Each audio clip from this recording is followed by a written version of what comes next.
नमस्कार दोस्तों, स्वागत है आपका मेरे चैनल गोविंद गोपाल में फिर से एक बार। दोस्तों, इस वीडियो में हम बात करेंगे मानदेय वृद्धि को लेकर, लेकिन इस बार शिक्षा मित्र मानदेय वृद्धि को लेकर बात नहीं कर रहे हैं, क्योंकि शिक्षा मित्रों को मानदेय तो अभी तक बढ़ के ही नहीं दे रहा।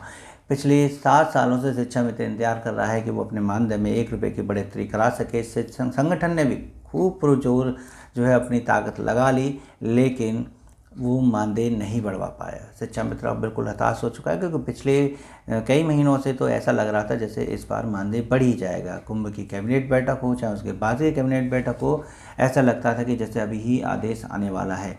लेकिन जब इतनी आशाओं के बाद कुछ भी हाथ नहीं लगा, अब शिक्षा मित्र ने उम्मीद छोड़ दी है। उसने कहा है कि अब जो होगा देखा जाएगा, फिलहाल अभी मानदेय नहीं बढ़ रहा है।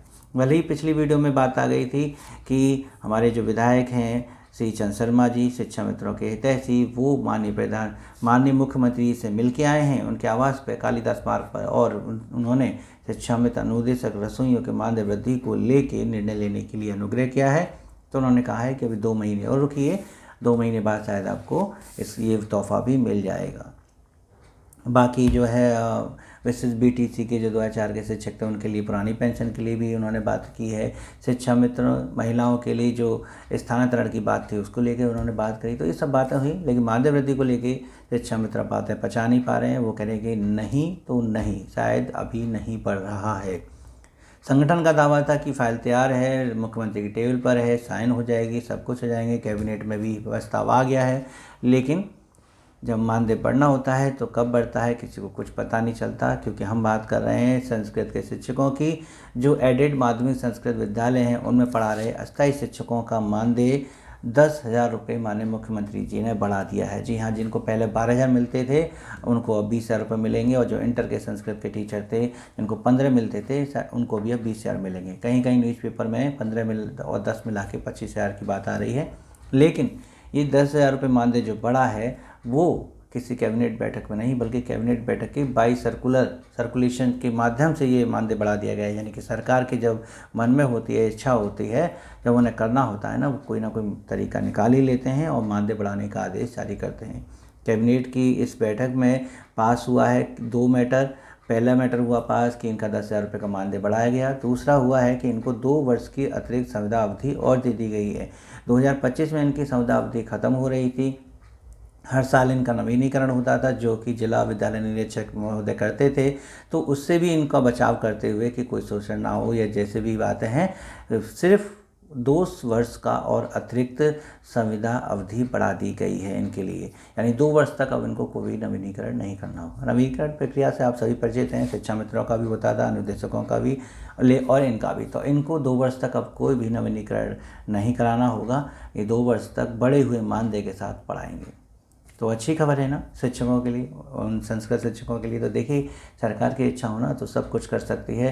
सरकार से अब अपनी बात कैसे मनमानी है, ये संगठन से ज़्यादा बेहतर कौन जान सकता है। तो संगठन अपना प्रयास करे, शिक्षा मित्रों को जल्द से जल्द मानदेय वृद्धि का तोहफा दिलवाए, अनुदेशकों को भी मानदेय वृद्धि का तोहफा दिलवाए, क्योंकि उनके संगठन के जो पदाधिकारी हैं, उन्होंने भी खूब प्रयास किया है।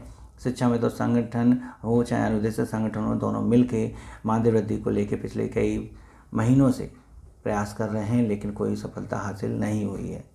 तो मानदेय वृद्धि को लेकर बस यही अपडेट थी। बाकी अगर विभाग से जुड़ी अगर हम एक अपडेट और बताएं तो आपको बता दें कि इस वर्ष 40,000 छात्रों का नामांकन कम हुआ है बीच शिक्षा विभाग में। जी हाँ, परिषद विद्यालयों में नामांकन धीरे धीरे गिरता जा रहा है। और इसका कारण क्या है, इसको लेके उच्च अधिकारी के लिए चाहे पदाधिकारी के लिए संगठन के काफ़ी वार्ता कर चुके हैं, अपने विचार व्यक्त कर चुके हैं। इनके क्या क्या कारण हैं ये भी बता चुके हैं। जो सबसे पहले 2 साल पहले रीजन बताया था, वो रीजन ये था कि 6 वर्ष की आयु निर्धारित कर दी गई थी केंद्र सरकार के द्वारा, जिसकी वजह से अप्रैल में 6 वर्ष पूर्ण होने के बाद ही बच्चे का नामांकन किया जा सकता था परिषद विद्यालय में। लेकिन शिक्षकों के द्वारा इसका विरोध किया गया कि अगर 6 वर्ष अप्रैल में करेंगे तो बच्चों का नामांकन बहुत कम होगा। इसलिए इस अवधि को बढ़ा के फिर लास्ट में 31 जुलाई तक कर दिया गया। अब इस वर्ष भी 31 जुलाई तक की ही अवधि दी गई है कि 31 जुलाई तक 6 वर्ष जिन्होंने पूर्ण किए हैं वो बच्चे विद्यालय में, परिषद विद्यालय में नामांकन करा सकते हैं। लेकिन उसके बाद भी 40,000 छात्रों की कमी हुई है पिछली बार के नामांकन से। आपको बता दें 2022 में 2,67,000 और 2023 में 2,54,000, 2024 में 21,000 रह गए, तो अब 2025 में केवल 1,81,000 रह गए हैं। तो ऐसे विद्यालय जहां 30 से कम नामांकन हुए हैं वो भी चिन्हित किए जा रहे हैं, और ऐसे विद्यालय जहां पर 10 से कम नामांकन हुए हैं ऐसे विद्यालय भी चिन्हित किए जा रहे हैं। उनके प्रधानाध्यापकों को ये स्पष्टीकरण देना होगा और कि वो विद्यालय में 10 नामांकन तक भी क्यों नहीं करा पाए। नामांकन को लेके काफ़ी प्रयास चल रहे हैं। सर्व शिक्षा अभियान के अंतर्गत स्कूल चलो अभियान चलाया गया, जिसके लिए 2 चरण बताए गए, एक जुलाई में होगा और 1 अप्रैल में। तो अप्रैल का लगभग पूर्ण हो चुका है, अब जुलाई में फिर से नामांकन को लेकर जोर आएगा। तो ये तो थी हमारे बेसिक शिक्षा विभाग से जुड़ी एक अपडेट। और अब एक जो अपडेट और हम बता दें वो आपको बताएं, आज की ये अपडेट है और वो है यूपी बोर्ड एग्ज़ाम को लेके। जी हाँ, यूपी बोर्ड एग्ज़ाम का रिजल्ट आज जारी किया जा सकता है, यानी हाई स्कूल और इंटर का जो यूपी बोर्ड का रिजल्ट है वो दोपहर 12:30 बजे करीब वेबसाइट पर अपलोड हो जाएगा, और वेबसाइट पर जाके आप अपना रोल नंबर वगैरह डाल के उसका रिजल्ट दे सकते हैं।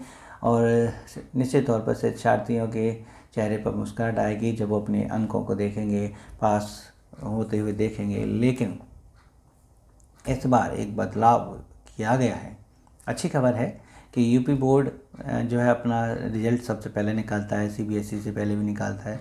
लेकिन अब जो है जो ऑफलाइन आपको मार्कशीट मिलेगी, यानी जो हाथ में आपके आएगी मार्कशीट, वो भी पहले से बेहतर क्वालिटी की होगी। जी हाँ, इस बार उन्होंने बताया कि इस बार मार्कशीट की क्वालिटी को बदल दिया गया है। अब ऐसी मार्कशीट बनेगी जो ना तो फाड़ी जा सकेगी, ना पानी में गलेगी, ना ही उनको दीमक लगेगी, क्योंकि वो इतने हाई क्वालिटी के पेपर से बनी होगी कि वो मतलब ख़राब नहीं होगी। ना तो उसको फाड़ने की कोशिश करेंगे तो वो इतनी आसानी से नहीं फटेगी, और पानी से भी नहीं वो गलेगी।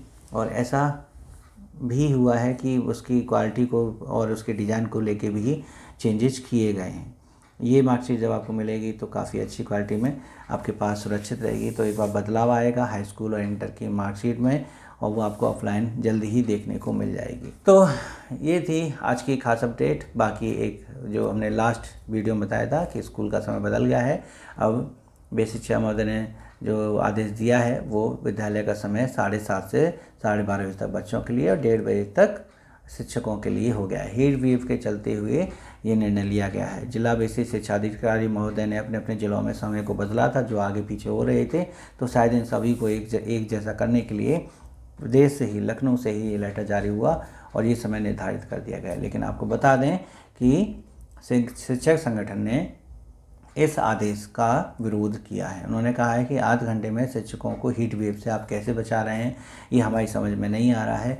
गर्मी का प्रकोप सभी के लिए है, चाहे बच्चे हों चाहे शिक्षक हों, क्योंकि शिक्षक बहुत दूर से आते हैं, 60-70 किलोमीटर तक गाड़ी चला के लाते हैं, तो उनको हीट वेव से ज़्यादा दिक्कत होगी, बच्चों को भी दिक्कत होगी। तो समय जो था पहले जो 7 से 12 बजे का था वो दोनों के लिए, शिक्षक और शिक्षार्थी दोनों के लिए उपयोगी था। लेकिन ये जो आदेश है वो अव्यवहारिक है, इसका शिक्षक संगठन विरोध कर रहा है। और देखते हैं कि क्या ये आदेश बदलेगा, क्या पूर्व की तरह विद्यालय का समय 7 से 12 होगा या नहीं होगा, ये बात की बात है। फिलहाल बेसिक शिक्षा से जुड़ी और शिक्षा में से जुड़ी हमारे पास यही अपडेट थी। उम्मीद है आपको अच्छी लगी होंगी, तो वीडियो को लाइक और शेयर करना मत भूलिएगा। चैनल पर नए हो तो चैनल को सब्सक्राइब कर लीजिएगा। मिलेंगे आपसे अगली वीडियो में ऐसी कुछ ही अपडेट के साथ, तब तक के लिए नमस्कार, जय हिंद।